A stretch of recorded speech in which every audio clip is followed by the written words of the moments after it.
마음공부, 영원한 행복의 길 13번째 안내, 수련의 최종 목적. 우리는 그동안 한울림 상태를 회복하고 하나 되기 위해 마음공부, 즉 수련하는 법을 알아보았다. 애초 이 여정은 가치 있고 행복한 삶을 찾기 위해 시작하였다. 나는 어떠할 때 진정한 가치와 행복을 찾고 느낄 수 있는가? 이는 수련의 목적에 대한 질문이다.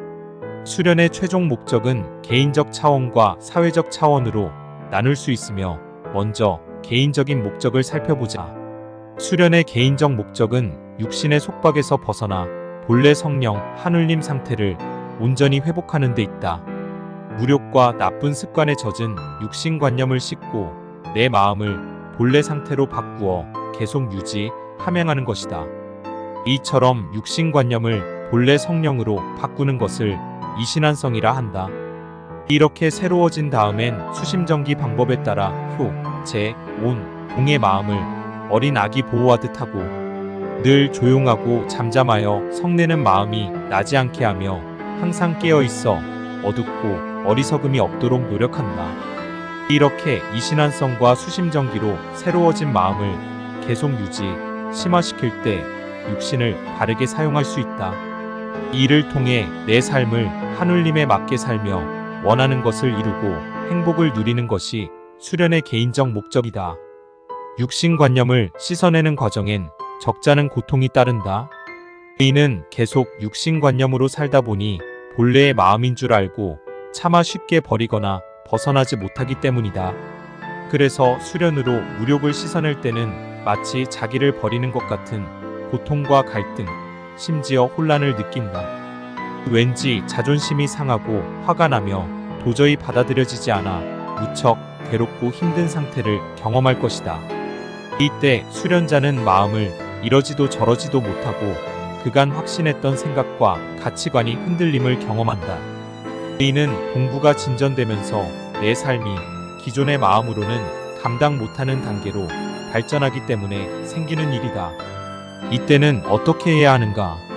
내 안에 한울림은 언제나처럼 계시고 우주자연은 변함없이 돌아감을 믿고 결코 화내거나 좌절하지 말고 정성, 공경, 믿음을 더하면서 계속 신고와 주문, 궁리로 나아가야 한다.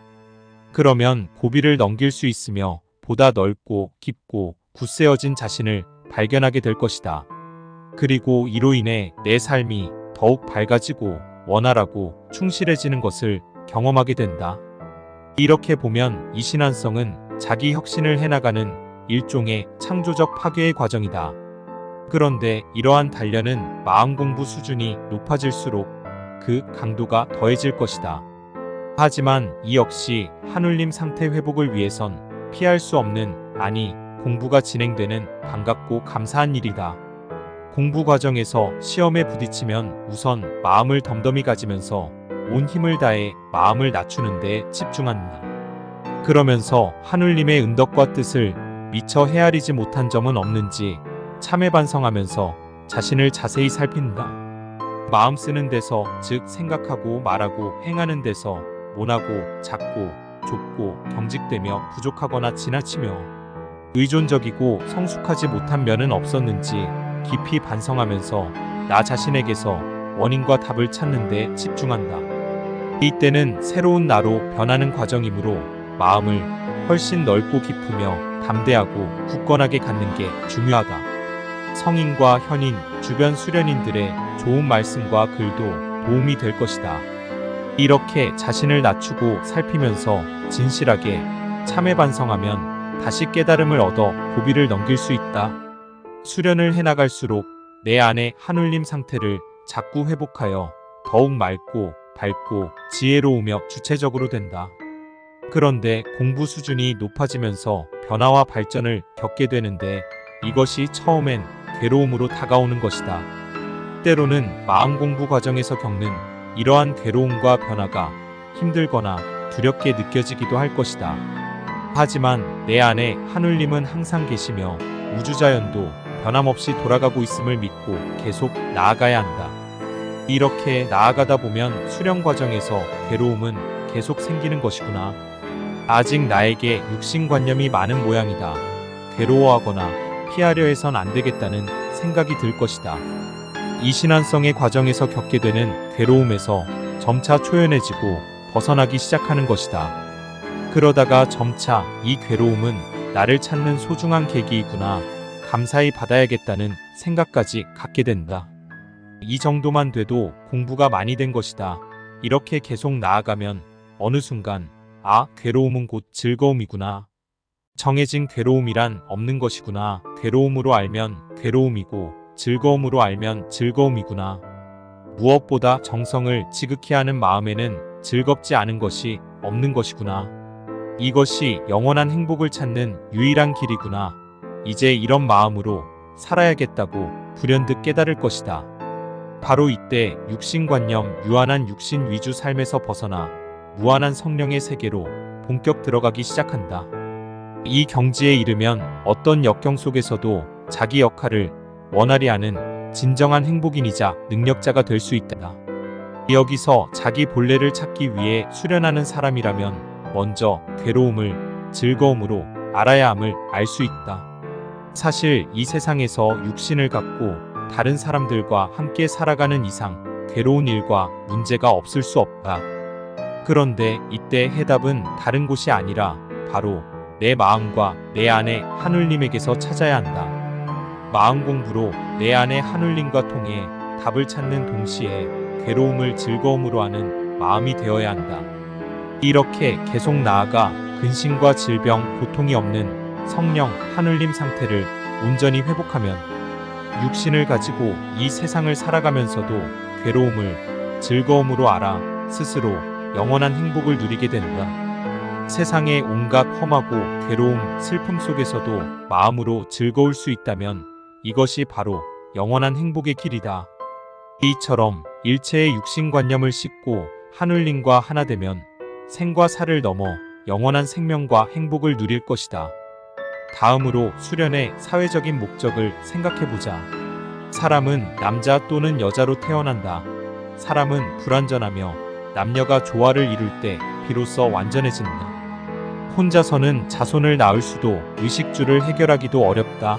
사람은 다른 사람과 사회를 이뤄 살아간다. 형제자매, 친구와 이웃, 직장 동료, 나아가 지도자와 국민, 각종 직업인들이 넓고 큰 관계를 형성한다. 내가 수련하는 목적은 내 안의 하늘님을 잘 모시고 온전히 하나 되어 영원한 행복을 누리는 것이다. 그런데 이러한 행복은 공동체의 다른 사람들까지 행복할 때 지속적, 안정적으로 유지될 수 있다. 그런 면에서 바람직한 수련은 나 자신은 물론 다른 사람들까지 위하고 살리는 것이어야 한다. 여기서 수련의 사회적 목적이 나온다. 즉 진정한 부모인 하늘님이 나를 낳아주신 은덕을 생각하며 같은 하늘님에게서 나서 하늘님을 모신 다른 사람과 함께 행복하게 사는 것이 수련의 사회적 목적이다. 그러므로 올바른 수련인이라면 혼자의 평안과 행복만 추구해서는 결코 안 된다. 수련이 궤도에 오르면 가족과 주변, 나아가 사회와 세상의 행복을 위하는 성숙한 삶을 살 줄 알아야 한다. 사실 이러한 수련의 사회적 목적은 공부를 해나가는 과정에서 자연스럽게 깨닫게 된다. 수련으로 본래의 성령 하늘님 상태를 회복하면 육신의 얽매인 고통의 바다에서 벗어나게 된다. 그리고는 아직 혼탁한 세상 물결에서 헤매는 가련한 중생을 보면서 건져줘야겠다는 사명감을 갖게 된다. 그래서 시키지 않아도 스스로 중생 속으로 뛰어들어 사람들을 하늘님께 돌아가게 하려 온 힘을 기울인다. 이 마음이 커지면 세상 자체를 모두가 행복한 곳으로 만드는 것이 하늘님 뜻임을 알고 자신을 다 바친다. 그래서 진정한 수련인은 모두가 행복한 세상 실현을 위해 정치, 경제 방안에 대해서도 관심을 가져야 한다. 개개인의 하늘님 상태 회복이 기본이 되지만 모두가 행복한 세상 실현 방안까지 마련해야 한다는 것이다. 개인의 본성 회복과 세상 전체 행복이 같이 추진되어 선순환한다면 이보다 바람직한 일은 없을 것이다. 이상과 같이 수련의 개인적 목적과 사회적 목적을 모두 살펴보았다. 이를 정리하면 개인적으로는 이신환성되어 육신의 괴로움을 즐거움으로 여겨 어떤 상황에도 행복하고 사회적으로는 세상 사람 모두 하늘님 상태로 돌아가 이 땅 위에 천국을 건설하는 것이 최종 목적이다. 그러나 여기서 간과해선 안 될 것이 하나 있는데 하늘님과 천도는 무궁하여 끝이 없다는 것이다. 이는 내 수련에도 최종 상태가 없음을 뜻한다. 수련의 최종 목적은 어떤 구체적인 지점에 이르는 것이라기보다 오늘은 바르고 참되게, 내일은 더욱 바르고 참되게, 다음 달은 더더욱 바르고 참되게 살아가는 것이 된다. 수련의 진정한 목적은 부도, 명예도, 도통도 아니며 진리를 좀 더 깨달아 보다 바르고 참되게 사는 것이다. 이처럼 나 자신을 낮추고 삼가 살피며 나아가는 것이 마음 공부하는 사람이 항상 간직해야 할 자세이다. 한평생 정성, 공경, 믿음을 다하며 바르고 참된 삶을 계속 열어가는 것, 이것이 바로 수련의 최종 목적이다. 나와 주변의 행복을 위하여 구독, 좋아요, 알림, 그리고 공유하기 부탁드립니다.